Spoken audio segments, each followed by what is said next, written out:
It's a new day in the shop. I am waiting on brake calipers for this right now.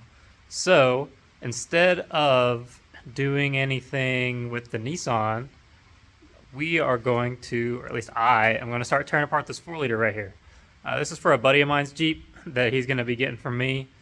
It's for a WJ, but the engine in that WJ blew a hole out of the bottom of it. So that engine is just no good. Not even going to mess with it. So I have this engine that came out of another WJ that I had here for a little while. And this guy that had this Jeep was trying to diagnose for a really long time why it wasn't running all that good. But let me take it up close. I'll show you. It's pretty obvious what happened. So he just misdiagnosed. He was throwing spark plugs and gaskets. He put a brand new throttle body on it. It doesn't look like it anymore.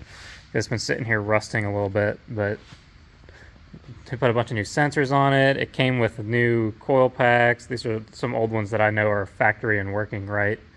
It came with all sorts of stuff. It's all been harvested for a lot of other stuff I have around here. But the problem was the timing. The gear for the camshaft became detached from the camshaft since that bolt backed out. And when the bolt backed out, it blew a hole in the timing cover here. So it should be pretty straightforward to just pull it apart, make sure none of the push rods are bent or anything. Just check for internal damage. And I've got new main bearings, rod bearings, all sorts of stuff, just while you're in there type of deals. But these are non-interference engines, so this shouldn't really affect anything. Of course, we're doing a head gasket and all sorts of stuff. Just clean this thing off, reseal it, make it nice before it goes into that other Jeep. And then there's a lot of stuff that's not going to maintain or not going to stay on this engine, and then we're going to pull off of the other Jeep, like this alternator. It's a little crunchy. I don't know if you can hear it.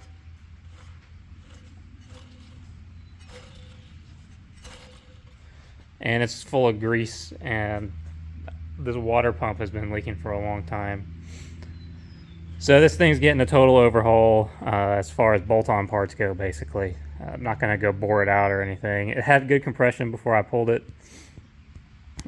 which is really good. It means the timing wasn't that far off, but at least when I did the compression check, it wasn't wildly far off anyways. And this thing did still start and run. It just ran like crap. So I've got to pull this thing apart, reseal everything. I've got new gaskets and everything all around here. And we'll get this thing ready to throw in the WJ. I'd like to get that done this month sometime. So hopefully maybe in the next week or two we'll have this finished up.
Well, I have never had one of those on there so tight that I couldn't just have the exhaust fall off of it. So that's pretty crazy.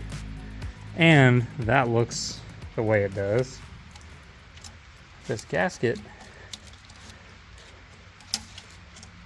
is also stuck on there. This was some corrosion. There we go. This is a nice gasket. It's the steel one, so that's good.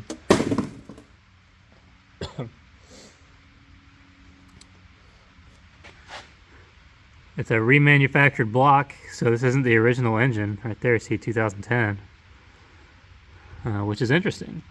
That's interesting to see. Another thing I thought was crazy. Oh, which one of these was it? This one right here? Look at that. They tightened these things up so much that the washers were cracking. That's insane. There's no need for them to be so dang tight. But it's certainly interesting going to be tearing into all of this. This thing had been sitting for a little while, it seems like. And like I said, it ran. It almost drove into the shop before I pulled it apart. This is just crazy that it's even a 2010 engine can be in this state of disrepair.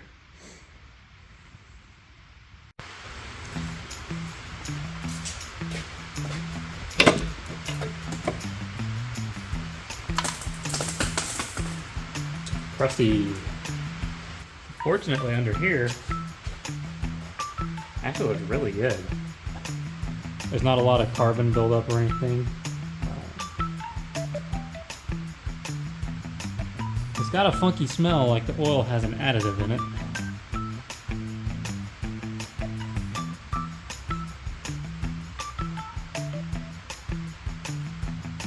None of the push rods seem to be bent because none of them are loose. So that's good. Those all feel like they should. There's a hair in it, but I probably just did that. This is a good feature. Hate to have a heater on your Jeep, huh?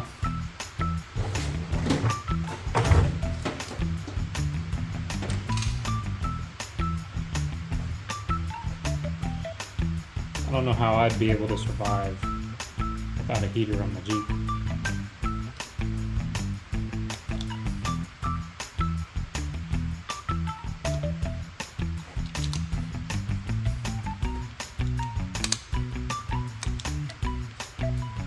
Oh, that's good. That's what I figured it would be. See if I even need this.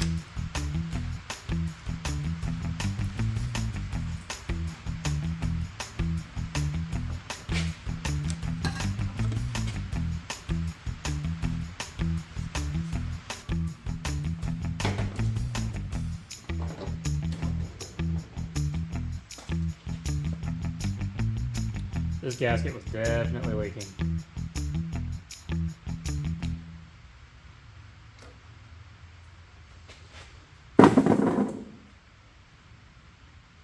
Another thing, the head's in good shape, which is nice.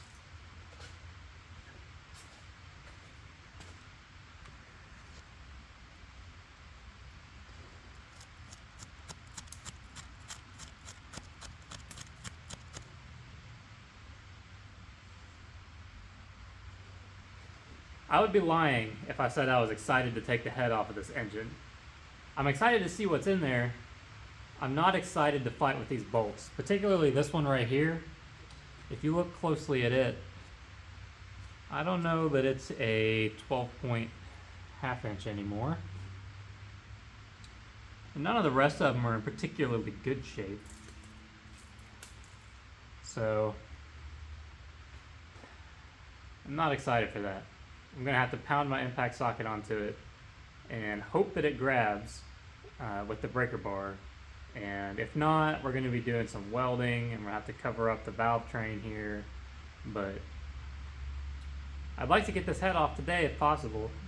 Depending on how the rest of them go, this might turn into a not today problem.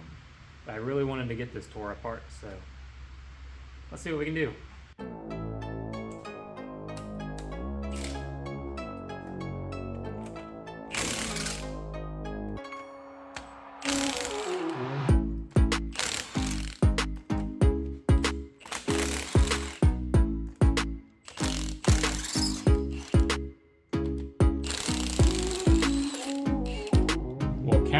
impressed. That does not have any thread sealer on it, and that's supposed to.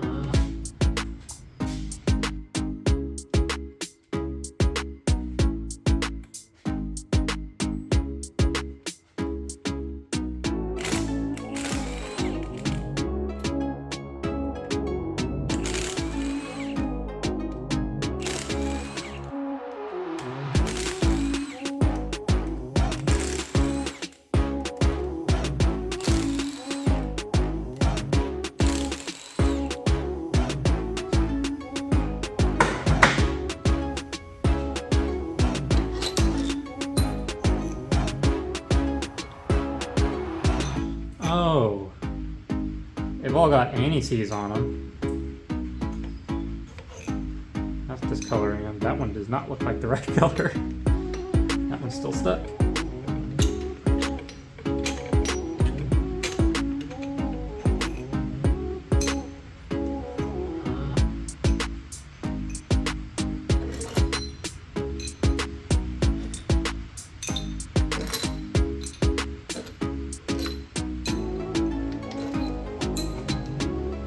Not bad, not bad.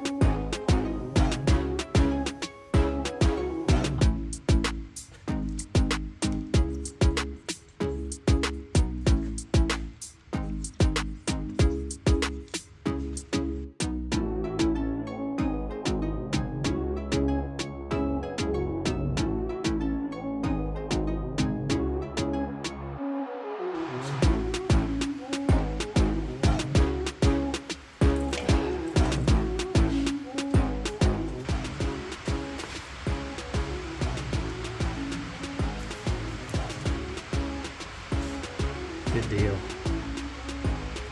That's what you like to see. Not the plugged up holes that we're gonna have to clean out. No cracks on the 331. Now at first glance it looks like some of these cylinders have some pretty bad scoring in them, but it's just some dust setting on, it's a little bit of rust. Particles and stuff. You can see it wipes right off, and these cylinders are in good shape. Same with number one. Just clean right off. You can see this thing was running freaking rich with the timing off as much as it was, and the sensors all being messed with and aftermarket. And this is a really fun one. Never knew how much oil was in it, but I knew there was some because I drained a lot out of it. But the cylinder head has a couple of ports that are starting to get a little plugged up. That's not very uncommon on 4 liters. Everything looks like it's in good shape. None of the push rods were bent. Everything, besides how freaking tight the intake and exhaust manifold bolts were, this is coming apart really well, which you like to see. It's good to see it. The cylinder head, the decking on the engine looks pretty good. You can see the gasket was leaking right there, it looks like, because that's pretty nice and clean compared to what you see here. It's a little bit cleaner right there, and it's a lot cleaner right here. And you can actually, you can feel a buildup of material right here, like of carbon. I was able to scrape it away to nice and smooth, but the head gasket was definitely leaking, which is amazing that it had good results on the compression test that I did, but this thing had all sorts of issues. Nothing wrong with the 4 liter, just the way it was put together. Love to see it. I think this is about as far as I'm going to get today, because I'm going to go get some food and then go inside and hang out for a little bit and do some housework, but I'm sure we'll be back on this tomorrow. It's a new day in the shop, and today I'm sick of this board being here and not being able to walk underneath the hatch, so we're going to change these hatch struts, and hopefully these work. They should be fairly easy to put on, and These actually came with new pivot points, which is good because these ones are pretty rusty from sitting.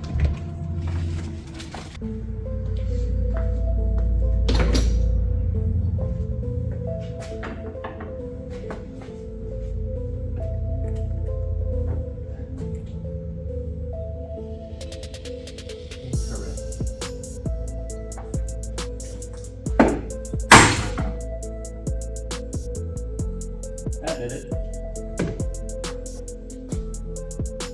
Holy crap.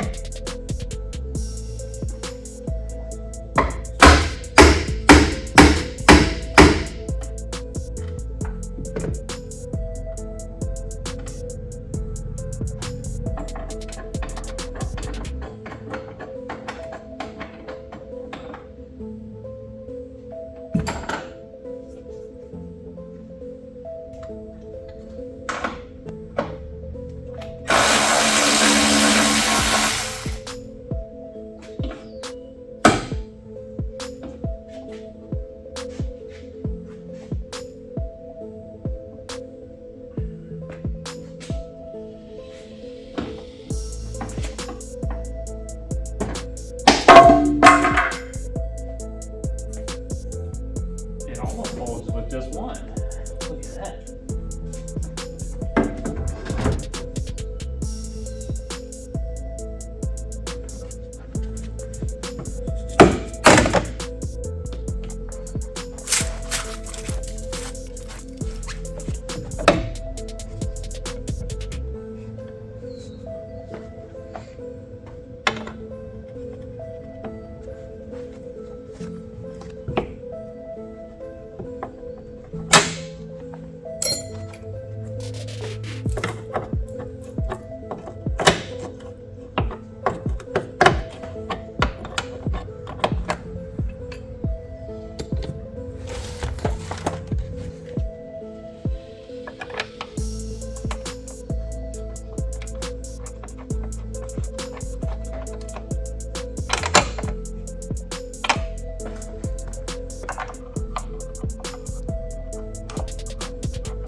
Do you often find yourself working on a spare 4-liter in your shop and not being able to get the clutch fan off because you forgot to do that when you had it in the Jeep and then you scrapped the Jeep a little while back? Let me show you how to take care of that.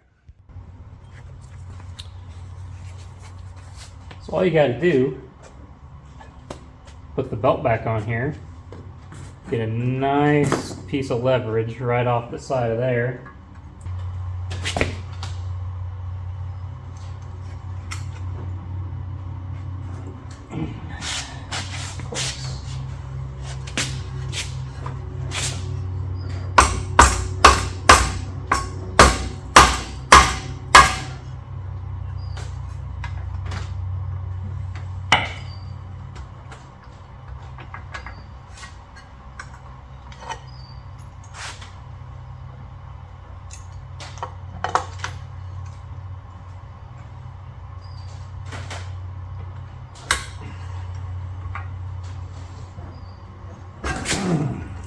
There we go.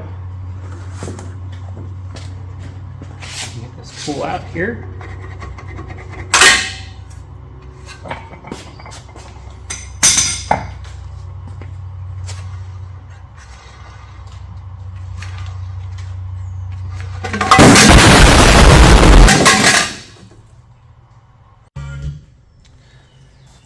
Now this I'm interested to see once we get this cover off. There's also all sorts of grimy and disgusting. I'm literally going to throw these gloves away when I'm done with this. Oh, that was actually not bad.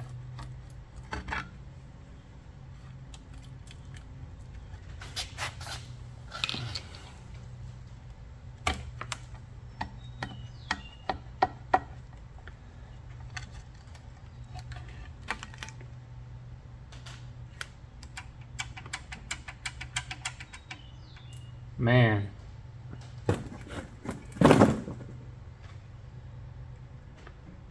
That's just barely holding on. If you look closely, obviously you can see how much slack there is in that chain. The guide in the case helps a little bit of that, but man, not that much. And if you look closely in here, if you look right here along this, the camshaft is actually cracked. See that crack right there? So if I move this back and forth, you can see the camshaft is moving with it. This engine is going to need a camshaft.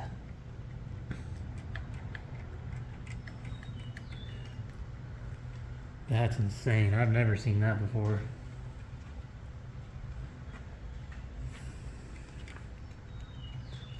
Go ahead and wiggle this off. So it looks like we're going to add some cool parts to our vest for the end of the year. Oh man, yeah, look at that. That's all it takes to ruin a camshaft. Gotta replace that whole thing now. That sucks. So everything else in here looks okay. Obviously we're gonna roll it over and look down inside the oil pan, down at the bottom end. It looks clean down in there, which is nice.